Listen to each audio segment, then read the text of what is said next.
Mas isso me lembrou uma coisa interessante. A gente se vincula, evidentemente, com uma série de processos a uma casa, mas na verdade nós compartilhamos em todas as casas que trabalham pelo bem, sempre que a gente pode, claro, com os serviços mais aqui e ali. Mas me lembrou uma coisa que eu acho que é uma lição que não deixa de se falar em família, porque uma casa é sempre uma família, ou pelo menos uma parte da família com a qual nós mais interagimos, porque a nossa família é a família humana, a nossa família são aqueles que vão se agregando através dos nossos de sangue, vão se agregando e vai se estendendo. Eu estava numa ordem apostolada do Rio, chamava-se União, Amor e Vitória. Faz muitos e muitos e muitos anos, eu era novo, então já sabe que era muito tempo. E eu, quando cheguei, eram 7 graus, assim, eu cheguei no quarto, eu estava muito inquieto e queria conhecer outras coisas. Tinha os chamados e também tinha várias questões profissionais assim, se oportunizando. Aí eu, naquela dúvida, eu procurei a senhora, que eu preciso dizer o nome dela, pelo profundo respeito que eu tenho a ela, que era dirigente maior da casa, Dona Carmen. E perguntei a ela, minha irmã, aí ela foi, brincou comigo e disse, ah, quer dizer, ela não, né? Hoje quem está aqui é teu irmão. Eu disse, tá, meu irmão, essa é a minha casa, porque eu estou assim com muitas dúvidas e vontade de conhecer outros espaços. Aí eu nunca esqueci o sorriso que ela me deu, que foi aquele sorriso que você não vê com facilidade, um sorriso assim que te põe no colo, te entende, te acolhe e te dá a oportunidade de escolher o caminho. Ela botou a mão sobre o meu coração e disse assim, meu irmão, sua casa será sempre aonde estiver o seu coração. Agora, quando entrar numa casa, só leve para dentro dela aquilo que de bom você puder levar. E ao sair, só leve dela aquilo que de bom lá você tiver aprendido, aproveitado. E, de certa maneira, isso é família. Quando a gente entra numa família, a conversar, como nós vamos falar no decorrer da nossa conversa, quando a gente entra numa família, a gente já aprendeu na doutrina espírita que o colégio familiar é aprontado lá, antes da nossa encarnação. Por isso que na página muito bem lida pelo nosso irmão Osmar, é dito ali, você não está onde merece, você está onde precisa para evoluir. Tu pode até merecer menos do que aquilo, mas é aquilo que você naquele momento precisa para evoluir. Você pode merecer muito mais. A gente nunca merece mais, né? É ali que você precisa. A mesma coisa são as casas. Eu respeito profundamente esse movimento, quando ele é como a Dona Carmen falou comigo, porque foi uma grande lição. Porque às vezes a gente, para sair de uma casa, tem que sair zangado, tem que sair brigado, tem que encontrar defeitos. Nada. Cada um tem o seu momento, né? E também, de certa maneira, isso tem a ver com famílias. Porque quantas vezes, hoje em dia, com mais facilidade, transparentemente do que no passado, onde a coisa era um pouco cobertada por toda uma pressão cultural, quantas vezes a família ali já não estava, porque não estava a fraternidade, não estava o carinho, não estava o amor, não estava a fidelidade. Então, são raciocínios iniciais, né, para que a gente comece a falar sobre família. Essa parte não estava prevista, mas veio e a gente obedece. Tem um conceito inicial, é conceito, não é doutrinário esse. Designa-se por família um conjunto de pessoas que possuem grau de parentesco ou laços afetivos e vivem na mesma casa formando um lar. Lar, família, nós vamos diferenciar. Mas é um conceito geral.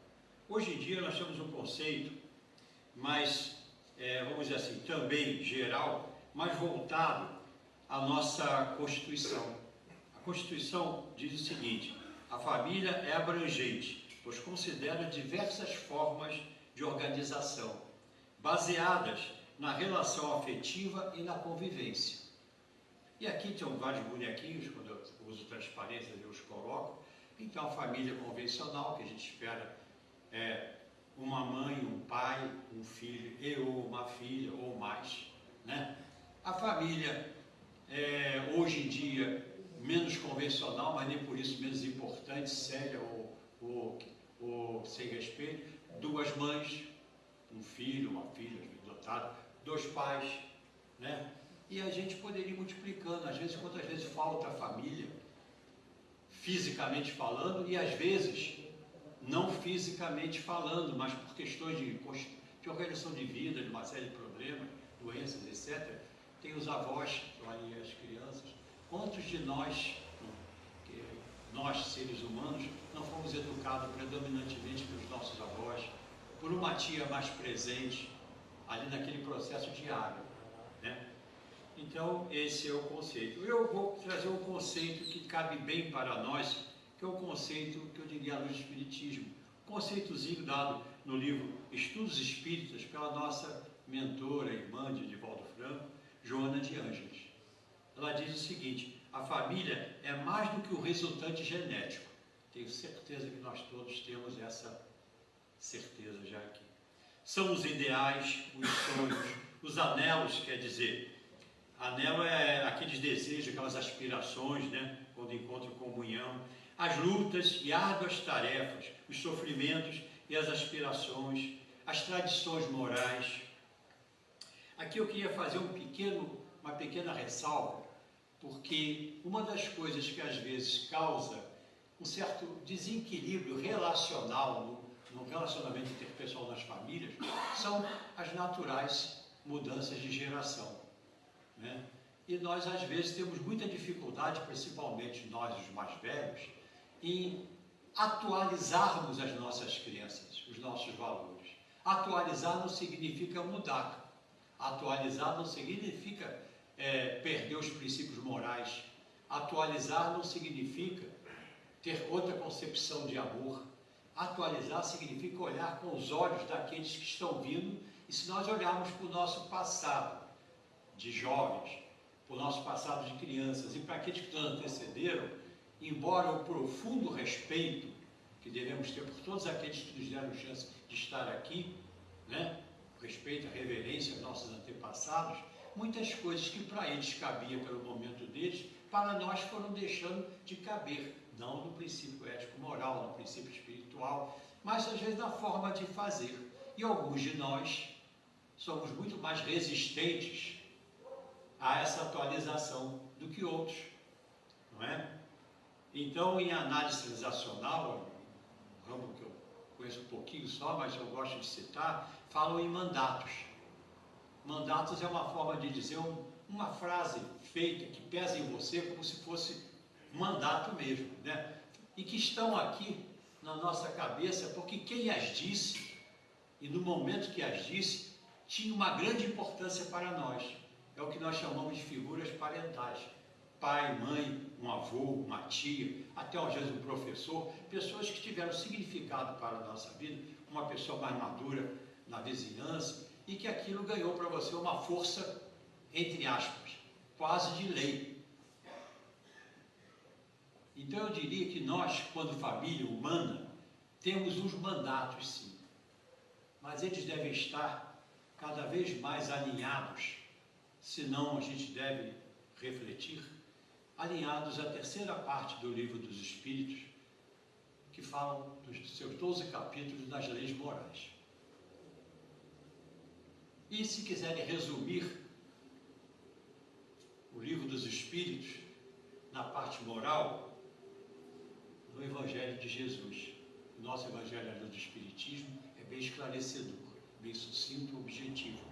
Esses são os verdadeiros mandatos, nem por isso desrespeitamos os outros, em termos de considerá-los, era o tempo deles. Eu me lembro que me contaram essa história, que 3 irmãos tinham acabado de levar o seu pai à sepultura,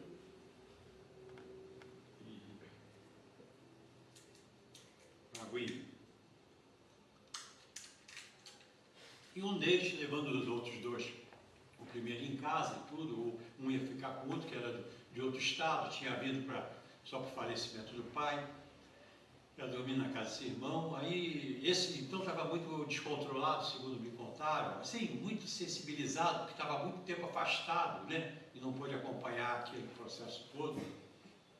Aí ele estava aí, um que parecia que estava mais mais tranquilo, no sentido de mais equilibrado, não que não sofresse igual, diz o seguinte: olha, fique tranquilo, ele foi o caminho dele. Agora, temos duas obrigações. Uma é o seguinte: aquilo que nós achamos, não quer dizer que seja verdade, que ele errou, em homenagem a ele, procuremos acertar. E tudo aquilo que ele acertou, em homenagem e respeito a ele, vamos manter a tradição familiar. Eu não sei depois a história, como é que ela continuou. Isso é por conta de cada um dos três contar. Bom, quando a gente fala aqui, eu peguei a primeira frase, agora as duas primeiras frases da página lida pelo nosso irmão Osmar. Você não nasceu onde merecia, mas onde precisava evoluir. E família não é acaso, é missão. Essa questão de precisava evoluir, no SOS Família, do Divaldo Franco, psicografado e inspirado, evidentemente, pela sua mentora, diz o seguinte: família é um grupo de espíritos normalmente necessitados, acho que ninguém tem dúvida, desajustados, em compromissos inadiáveis para reparação, graças à contingência reencarnatória, a oportunidade. E não é porque não existe a oportunidade, por misericórdia divina, que vai ser fácil. Porque a misericórdia é a oportunidade, não a facilitação. Cabe a cada um fazer a sua parte. E a gente tem mania de jogar sempre as responsabilidades, é uma mania nossa. Nós, crianças espirituais, a grande maioria, uns mais adolescentes, o que às vezes torna um negócio mais difícil, né? Uns mais maduros, mas crianças espirituais. Tem também do livro, daquele filme Da Vida de Divaldo Franco, tem uma parte que eu vivo repetindo por vários temas diferentes, porque me chamou extremamente a atenção. Do filme todo, fora o filme em si, que para mim isso tudo é relativo, questões históricas, umas cenas, umas coisas, mas no final, quando acabou de haver aquela conciliação lá, entre aspas, um pouquinho, do perseguidor antigo do Divaldo, em função do Divaldo ter acabado de adotar como filha a reencarnação da mãe outra reencarnação desse perseguidor dele, esse obsessor assim, muito ferrenho, que, segundo a história, ele tinha em outra encarnação levado ao suicídio, né? Bom, isso é a história de lá, mas Joana disse uma coisa para Divaldo que é atemporal, aliás, como quase tudo que é dito pelos espíritos com mais luz, mas é atemporal. Ela disse o seguinte: os indivíduos, os problemas, e mesmo este mundo, eu diria, e mesmo esta família, nunca existiram como nós a vimos. Parafraseei um pouco para ficar nós, como tu a vistes lá na... Só foram colocados em torno de nós para nos dar oportunidade de evoluir enquanto encarnados. A luta nunca é contra os outros. O tempo inteiro somos nós contra nós mesmos. O maior desafio da criatura humana é a própria criatura humana. Então, nossas famílias a mesma coisa. E nós, dentro das nossas famílias, somos, para alguns, o problema, para alguns, às vezes, a dificuldade. Nós somos todos instrumentos de Deus. Nas nossas funções, nossos erros, nossas falhas, todos vamos responder pelos equívocos existenciais. Mas todos nós estamos uns diante dos outros como instrumentos para a evolução de cada um dos outros. Então agora, dando um pequeno relaxamento, lembram daquele parente, me perdoe a informalidade, mala? Lembram daquele parente que está sempre com problema, ninguém tem mais problema do que ele, mas que geralmente, às vezes, pode parecer a nós que está constantemente cansado, não faz a sua participação. Lembra daquela senhora ou daquele senhor que estava precisando de ajuda, com 3, 4, 5, 6, 8, não importa a quantidade de filhos, mas que só um ou dois têm às vezes a oportunidade de poder estar disponível, embora os outros façam outras tantas coisas. E aí nós podemos lembrar de várias coisas. Nosso momento de nos reconciliarmos no pensamento do coração com todos nós, inclusive com eles. Por quê? Somos uns diante dos outros, cada um com as suas imperfeições, com as suas dificuldades, buscando resgatar, buscando reparar, mas todos nós temos que, em função da nossa relação, trabalharmos para nos auto-aperfeiçoar, para evoluir. Outra frasezinha muito bem lida pelo nosso irmão Osmar. Ela é, família, ela é composta por almas imperfeitas, como nós, reunidas por Deus, com um propósito divino, o de ensinar e aprender o amor verdadeiro, aquele que acolhe, perdoa, respeita e transforma. E aí, tem aqui uma frasezinha do livro O Consolador, por Chico Xavier, né, psicografado, inspirado por Emmanuel, que diz o seguinte: o colégio familiar tem suas origens sagradas na esfera espiritual, onde se reúnem todos aqueles que se comprometeram no além, lá, a desenvolver na Terra uma tarefa de fraternidade construtiva e definitiva, resgatar, reconciliar, perdoar, tolerar e por aí vai.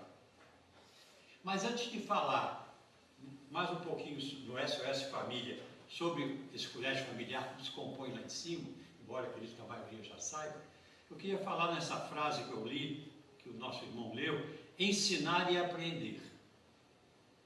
Quando estavam aí tentando me ensinar a dar aula, não sei se alguma vez eu aprendi, mas dizia o seguinte, contando a história da didática, ensina as pessoas a dar aula, que a didática tradicional se preocupava de como ensinar, tecnologias, como o professor deve ensinar.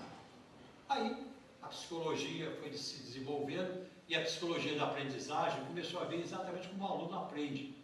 Então a corrente mudou um pouco, passou a se centrar em como o aluno aprende. E aí era a grande preocupação. Os dois não estão incorretos e principalmente esse segundo é o importante. Você está ali para ver como o outro aprende, para poder ensinar. Tudo bem. Mas tem o Baiano. O Baiano é um cara cheio de jogo de cintura, né?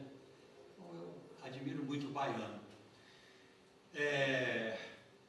Que Clodoaldo Meneghello Cardoso, ele pegou o paradigma holístico, no curso que ele fez na formação holística de base, na Universidade Holística Internacional, a parte da sede do Brasil, a Unipaz, e ele foi e fez, e disse o seguinte, fez um livrinho assim, o resultado final dos estudos dele lá, chamado Canção da Inteireza. Como ele era um professor também, levou para o lado do ensino-aprendizagem. Então ele foi, me deu uma chave fabulosa para nós, que vai servir para a família. Ele disse o seguinte, que o processo de ensino-aprendizagem, os resultados não se centram nem no professor e nem no aluno. Olha que lindo, pelo menos eu acho. Mas no encontro experiencial entre ambos. Na família não é diferente. Nós nos alternamos nos papéis de professor e aluno o tempo todo. Só não se alterna no papel passando ao aluno aquele que ainda está na manifestação orgulhosa da pretensão, que é aquela que acha que já tem todas as respostas. Mas quantas vezes meu filho de 18 anos me diz umas coisas do jeito dele, com a informalidade dele, que atualizam, me ajudam a atualizar um conceito que o meu filho de 46 não tenta nem atualizar. Ele ainda está naquele momento em que havia uma certa dificuldade de atualizar qualquer coisa comigo. Eu ainda não era espírita. Era oficial da tropa de choque do Exército. Então era um pouco menos maleável a refletir essas coisas. Mas que coisa legal. E aí, eu diria assim, estamos aprendendo o tempo todo na família. E quando alguém te perturbar muito, aquele mala, por exemplo, uma figura que eu criei na minha cabeça, sempre que chega esse negócio de mala, se ele te incomoda tanto, pensa se não tem alguma coisa a ver com você, não só de outras vidas, Mas se aquilo que ele faz que te incomoda não é um negócio que você ainda tem lá meio sob controle, na tua parte interna, quem sabe? Quando às vezes o mais novo diz assim, eu digo assim, você está perdendo o controle. Está perdendo o controle. Só porque o Flamengo acabou de sofrer esse gol. Você está achando que o juiz roubou? O juiz não rouba, o juiz se engana.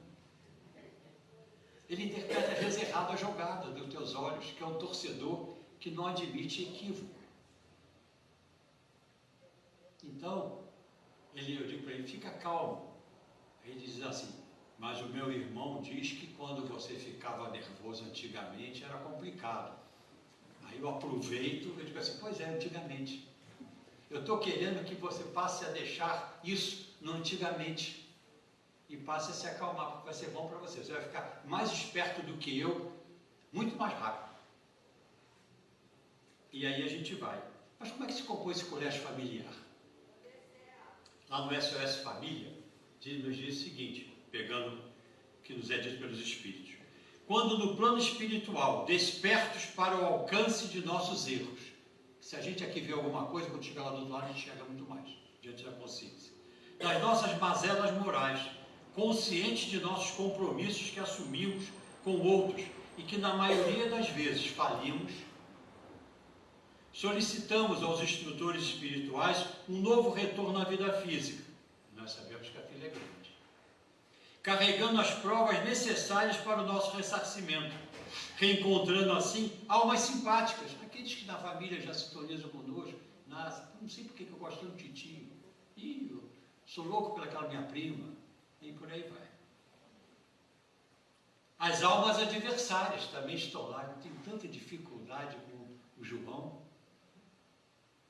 nem sei, parece que a gente já foi inimigo, e quem sabe não foi, mas é hora de reconciliar. Mais atenção até aqueles com quem a gente tem dificuldade, porque é aí que é a oportunidade. E o desafio é vencer. Que farão parte do mecanismo de aprendizado e abraçando a responsabilidade perante os nossos tutores espirituais, que zelam pelo nosso progresso. Eles devem ficar muito aflitos.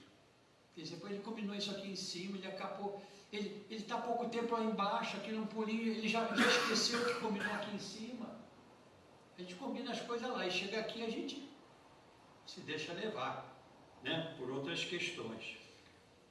Então é assim que é composto o colégio familiar, não é ao acaso. E querem ver como é que confirmam isso? No Livro dos Espíritos, por exemplo, pensei que fosse 5 minutos, quando eu vejo um papel chegar perto de mim, assim eu fico nervoso. Ele vai dizer assim, eu olho, faltam 5 minutos, mas eu estou lá olhando para aquele lado. Na 990, olha o que nos é dito. Isso está nas penalidades e prazeres, expiação e arrependimento, no Livro dos Espíritos. Diz o seguinte, aí uma pergunta de Kardec aos amigos espirituais. O arrependimento se dá na vida física ou na espiritual? E eles respondem, na vida espiritual, mas também pode ocorrer no estado corporal, quando bem compreendeis a diferença entre o bem e o mal. O que a gente faz na doutrina dos espíritas e outros caminhos espirituais que também levam as coisas a sério? Nós trabalhamos com a razão, né? Outros também procuram trabalhar, mas o que a gente aprende? Justamente, progressivamente, a diferença entre o bem e o mal, os comportamentos que seriam adequados, o Livro dos Espíritos também nos ensina isso. Então, na vida corporal, a gente já pode refazer, e esse é o que se espera da gente quando a gente desce, né? E aquelas pessoas que estão em volta, estão ali para nos ajudar, estão levando as nossas soluções. Lembra daquela mala que eu falei? Quando a gente viaja e leva um malão, ali dentro tem tudo que a gente precisa para qualquer emergência. Olha só, olhe para aquela mala, estou olhando para o senhor sem querer, olhe para aquela mala e veja ali, que tremenda viagem que eu vou fazer, que quando eu abrir aquela mala só virão soluções, só virão coisas boas, até aquele pacotinho de bombom que eu guardei escondido, porque fora da minha residência, minha esposa não vai ver, eu comi o bombom que foi proibido pelo Milton Pacheco. Então, vamos gostar das mamas.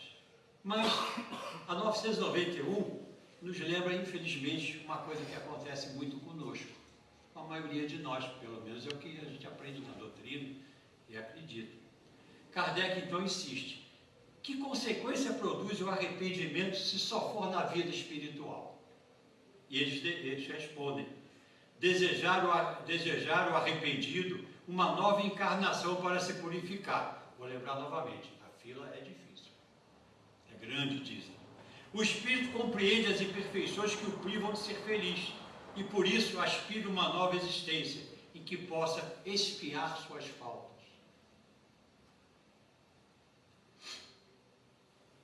E aí, só para nos deixar um pouco mais preocupados com o que nós estamos fazendo por agora, nessa pergunta eles pedem que a gente dê uma olhadinha lá atrás no livro, na 332, onde Kardec está perguntando assim: o espírito pode antecipar ou retardar o momento da sua encarnação? Está muito agoniado, ele pode? E eles dizem, pode antecipá-lo, solicitando em prece, se vai merecer ou não, não é? É lá para os amigos. Pode também retardá-la, mas eles avisam. Mas não o fazem impunemente, ele sofre como quem recua diante do remédio salutar que pode curá-lo. Quantos de nós, ao receber um remédio daquele mais desagradável, né? Nós, os mais antigos, tínhamos aqueles verdadeiros purgantes, não sei se alguém aqui lembra do nome de algum, né? Que a gente tinha um remédio muito ruim, não era um ASzinho de hoje, que vem, dissolve na boca, peça um moranguinho, um tutti-frutti. Eram uns negócios assim que faziam a gente realmente temer o remédio, mas resolvia. Se a gente não tomar o remédio, se não tomar os cuidados, não deixar de comer isso e aquilo, a gente está melhor. A mesma coisa é lá. E nós sabemos até que, muitas vezes, o sofrimento, o espírito se nega a vir e ele recebe o que a gente chama de encarnação compulsória. Tu já adiou demais, chegou a tua vez, agora tu vai. Porque ele tem que vencer. Bom, aí agora eu vou trazer para a gente, que a 992 diz o seguinte: e o arrependimento, ainda na vida física? Pergunta Kardec. E eles dizem, fazei que já na vida atual o espírito progrida. Se tiver tempo de reparar suas faltas, com a família, com aqueles que estão ali, por exemplo, quando a consciência aponta o erro, ele lhe mostra uma imperfeição. Ela lhe mostra uma imperfeição. E o homem pode sempre melhorar-se. Não é bom? Essa oportunidade divina, a família nos dá. No outro itemzinho, na outra frase, seguinte, conviver com as diferenças é um dos maiores exercícios espirituais. Claro. É fácil conviver com aquele que você acha que pensa igual a você. Você acha que pensa. Muitas vezes não pensa não. Só está calado por submissão, eu não gosto da frase, tá? E muito bem das aspas, por ser politicamente correto, por evitar um confronto. Eu acho que a gente sempre tem que dizer a verdade. Doa, eu não gosto da frase doa quem doer. Doa em nós e no outro. Procure apenas o melhor jeito de dizer a verdade. Um jeito que o outro possa ser facilitado a ouvir. Porque senão ele já sente aquele choque forte, aquela pancada, e aí se fecha, porque a gente quer ajudar o outro quando a gente diz a verdade. Pelo menos a verdade nunca deve ser dita com o objetivo de machucar. Mas o Evangelho nos lembra o seguinte, que a gente pode fazer o mal diretamente, ou pode até não fazer o mal, mas muitas vezes nós fazemos o mal pela omissão. E na família, a omissão é uma falta, olha só, até rimou, é uma falta, uma fuga à missão, que tinha na frase também. Porque a tua missão ali, primeiro é com você mesmo. Segundo, por quê? Você tem que se melhorar. E uma forma de se melhorar, muitas vezes, é dizer ao irmão, com toda a possibilidade de pena, dele ficar chateado, da melhor forma possível, ou a irmã, aquilo que você acha que é bom para ele ou para ela. Isso é um ato de amor. Há muitos e muitos e muitos anos atrás, tudo para mim agora é muitos e muitos anos atrás, porque está lá atrás, eu era jovem. Eu fui fazer eu estava ainda na vida profissional muito ativo, Aí eu fui fazer o grid gerencial. Era um negócio da época, um desses negócios, né? E eu nunca me lembro do professor falando em três, quer dizer, eu nunca esqueço, o professor falando em três coisas que eram muito na minha cabeça. Ele disse que a nossa comunicação, inclusive nas famílias, vamos pensar, tem três essências. Não é só o que diz, é a essência, que eu diria que vem da intenção do coração. A primeira é a mentira, amor. Condenável. Quando você mente, você diz, pode pensar que é pelo amor ao outro, mas às vezes é pelo amor a você próprio. Querem ver? Vamos sair para uma festa, agora no Dia das Mães, por exemplo, alguma coisa assim. Minha esposa comprou uma roupa para ela, se arruma, se enfeita, chega para mim e diz, o que você achou, meu bem? Aí eu vou, mentira, amor. Foi feita para você, querido. Eu achei que estava horrível. Mas com medo, não queria magoar ela, não. Estava com medo mesmo dela ficar magoada, que depois o bicho ia pegar. Então, mentira, amor. Mas tem uma pior. Mentira, desamor. É a maledicência. Quantas vezes nas famílias, um coloca uma coisa, o outro diz assim, eu percebi que ele tinha esse sentimento em relação a você. Ou joga um contra o outro, né? E diz, né? Tem um jogo em análise civilizacional no livro Os Jogos da Vida, do Ken Ernst, que chama-se Briguem Vocês. É um número de jogo que tem lá, onde é quando alguém joga as iscas ou aproveita as iscas que aparecem para incentivar brigas. E quantas vezes na família, pela omissão de não colocar, as mães não conseguem colocar limite nos filhos. Quantas vezes alguém se descuida enquanto alguma coisa que o outro comentou, às vezes no momento inadequado, ou a forma mesmo de você passar a palavra, às vezes o outro não viu o conjunto da expressão, só leva para o lado mal. E a gente tem essas brigas todas bobas que dificultam que a gente cumpra a nossa missão familiar. Mas tem a terceira, que é a adequada. Verdade e amor. Porque quando você ama realmente, tu procura, em qualquer situação, dizer a verdade para o teu irmão. Na família é primordial. Não deixa de ser no emprego, na vizinhança. Quando tiver alguma coisa contra o teu irmão, não é contra de oposição. Contra alguma coisa que você acha que não é boa para ele, o que o Evangelho diz? Chama teu irmão à parte e fala com ele, no fórum próprio. Terás ganho teu irmão. Ganho no sentido de ganhar que ele ouça aquilo que ouve, ficar amiguinho dele. Só. A importância, então, na família de dizer a verdade. Aqui, conviver com as diferenças, tem uma outra coisa bacaninha aqui, quer ver? Olha só nossos textos espíritas. Somos espíritos imortais, em evolução, com experiências diferentes em diferentes encarnações. Portanto, trazemos bagagens diferentes, de forma bastante significativa, quer dizer, são muito diferentes às vezes. Promovem nossa estabilidade, como também daqueles que formam esse grupo de espíritos que estão unidos pelos laços da carne, aparentemente, mas unidos pelas experiências do ontem, porque todas as famílias estão unidas pela simpatia ou pelas disfunções do ontem para se reorganizar. Uns vêm para apoiar, outros vêm para resgatar. E nós com eles. Importante essa ideia das diferenças, porque nós somos diferentes. Hoje na mesa, lá somos 4, eu tenho mais 2, mas os 2 já estão maiores, já estão com as vidas deles. Então tínhamos 4 e eu chamei uma que tinha saído para sentar de novo, pedi que o outro desligasse o celular, que estava tendo um jogo na hora que a gente estava comendo, mas ele não interessa, desliga o celular. A esposa que já estava começando a guardar as coisas assim, né, porque tinha uma outra atividade fora, disse, você pode fazer a gentileza de sentar também? Amor, é bom. Aí, vamos conversar, porque a gente não pode ter o momento que a gente se reúne, é o momento que a gente vai conversar. Aí a menina, que é muito rápida, disse assim, sim, mas se eu não tiver assunto, escuta. Não tiver o que dizer, ouve. Eu aprendi tanto quando ouvia meu pai, e nem ele sempre falava com essa brandura que eu estou falando com você. Mas o que ele falava foi importante, eu aproveitei muita coisa. Jogo tem toda hora, tem toda hora. Esse não é nem do Flamengo. Pô, deixa para depois. A hora que a família se reúne, seja para lanchar, para comer, seja em volta para qualquer coisa. Como no próprio Evangelho do Lar, que a gente faz sistematicamente, uns têm dificuldade de se pronunciar, parece que estão carregando a cruz de Jesus nas costas. Mas, água mole e pedra dura, tanto bate até que fura.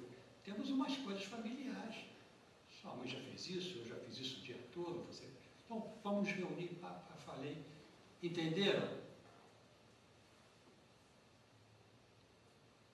Os olhares se cruzam. Pai, você sempre faz uma palestra. Eu digo, não, porque vocês dão tanta atenção. Mas é isso. Água mole e pedra dura, tanto bate até que fura. E tudo que eu estava dizendo, eu estava ouvindo. Às vezes, quando eu dizia assim, vocês não escutam, eu dizia, e a hora que eu não escuto? Aí eu falava alguma coisa e dizia, isso daí que eu faço. Quando eu estou com pressa, porque tem que ir no fraternal fazer alguma coisa. E quando eu tenho que fazer, aí a gente vai aprendendo, porque o que a gente joga para fora, pela nossa boca, como diz um amigo meu muito inteligente, os primeiros 2 ouvidos que ouvem, só que eles estão mais perto da boca. Pelo menos é como deveria ser. Luiz Fernando Veríssimo, não é numa literatura espírita, mas nos diz duas coisinhas sobre essa questão de conviver com as diferenças. A família não nasce pronta. A família não nasce pronta. O colégio familiar pode ser organizado. Constrói-se aos poucos e é o melhor laboratório do amor. Porque para isso a gente vem. Em casa, entre pais e filhos, pode-se aprender a amar, ter respeito, fé, solidariedade, companheirismo e outros sentimentos. Eu me atrevo a acrescentar que quem não aprender a amar no lar, dificilmente o aprenderá em outra parte qualquer do mundo. Coloquei o dificilmente, não eliminei todas as possibilidades. Mas desconfie quando você disser para você mesmo, mesmo que não explicite aos outros, desconfie aonde você deve ter falhado um pouco. Quando você diz, a minha verdadeira família é essa. Até pode ser por sintonia espiritual. Mas a tua missão estava onde você nasceu. Com você, com os outros. E volto a dizer, os mais difíceis são os primeiros que nós devemos acolher no nosso coração. E é difícil. Muitos conflitos surgem exatamente em virtude das pessoas viverem debaixo do mesmo teto, desconhecendo essa necessidade grandiosa de aprender a conviver e não apenas viver. Há muitas diferenças entre viver e conviver. Somos individualidades, esquecemos muitas vezes do respeito ao livre-arbítrio daqueles que são os componentes da nossa família. Esse esquecimento é o primordial fato que devemos corrigir para convivermos, começando por nós. Aí o Osmar, brilhantemente, como sempre, leu a outra frase. Nossos lares não são moldados para o conforto emocional, mas para o crescimento da alma, evoluir. Muitas vezes, o que mais precisamos curar dentro de nós, como por exemplo, é no ambiente doméstico que nos reencontramos sob vários motivos. Resgates, nós já falamos, afeições, aqueles que vêm nos ajudar, desafetos, os malas na nossa existência, missão, responsabilidade para com você e com eles, de evoluir, ou finalidade de estreitar laços que vão unir uns aos outros, por muitas e muitas e muitas e muitas e muitas fases da eternidade. Lembremos de lembrar por isso e nunca esquecer, pois nesse ambiente de convivência contínua e de interdependência é, sem dúvida, o grande desafio de exercitar. Vejam se não é. A tolerância, a paciência, a compreensão, o trabalho. o entendimento, o perdão, o arrependimento e, principalmente, a reparação. Porque o verdadeiro arrependimento e o verdadeiro perdão que se busca só se efetiva através da reparação do erro feito, do equívoco, da palavra dita inadequadamente, do que foi buscado com interesse material predominantemente, da ausência de gratidão, de respeito àqueles que nos deram a vida. Aí Osmar disse outro. Osmar não quer que eu acabe a palestra, porque ele leu também. Por isso, antes de julgar ou esperar a perfeição daqueles que caminham conosco, lembrem-se, cada um está no exato ponto de sua jornada. Ele colocou bem. Estamos aqui para ajudar uns aos outros a evoluir, uns aos outros. Ensino e aprende. Não para exigir aquilo que não podemos oferecer. Tudo aquilo que a gente tiver dificuldade, que achar que o outro é ruim, desconfia que você tem dificuldade com aquilo. Desconfia, não posso garantir. Aí, Chico Xavier, no Minutos com Chico Xavier, inspirado por José Carlos de Lucas, escrito por José Carlos de Lucas, diz o seguinte: o lar é palco de muitos reencontros. Reencontros de almas abnegadas que nos foram amigas, benfeitoras em outras épocas. Reencontros de almas cuja convivência se revela difícil, porque restaram conflitos de outros tempos, pedindo solução no presente, desse momento. A reencarnação nos possibilita fortalecer os laços de amizade já iniciados em vidas anteriores e desatar os nós de ódios e mágoas que vieram do nosso passado espiritual, os resgates que temos que fazer. Aproveitemos a experiência na família para desfazer essas antigas marcas de desamor. E isso somente ocorrerá se trabalharmos pela felicidade de todos, fazendo o melhor ao nosso alcance, uns pelos outros. No livro Vida em Família, do Caligares, também tem um trecho que nos reforça isso. Acredito que ninguém de boa fé ousará contestar esta verdade. A felicidade que buscamos no mundo, se não for encontrada dentro do lar, no doce convívio com seus familiares, dificilmente o será em outro lugar. Parece aquela questão no lar, né? Bom,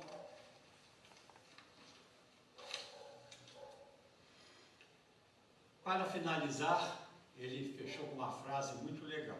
Assim, afinal, não nascemos onde merecemos, repetiu, mas onde a alma necessita florescer. E num livrinho chamado Leis do Amor,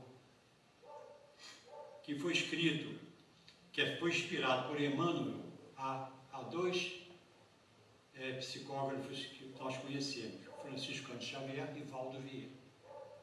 Diz o seguinte: devemos revestir-nos de paciência, amor, compreensão, devotamento, bom ânimo, a fim de aprender a vencer na luta doméstica.